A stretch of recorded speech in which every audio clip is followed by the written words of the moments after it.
নামাজ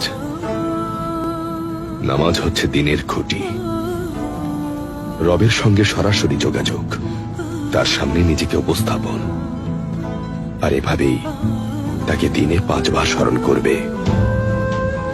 নিয়ামত রাজি আর জীবিকা তার কাছ থেকেই আসে। বুঝতে পেরেছ?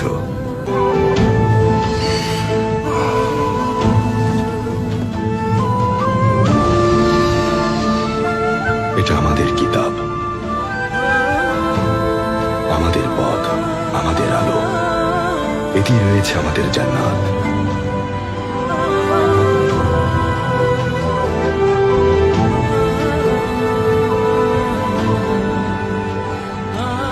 প্রতি আয়াতে রয়েছে আমাদের শিফা।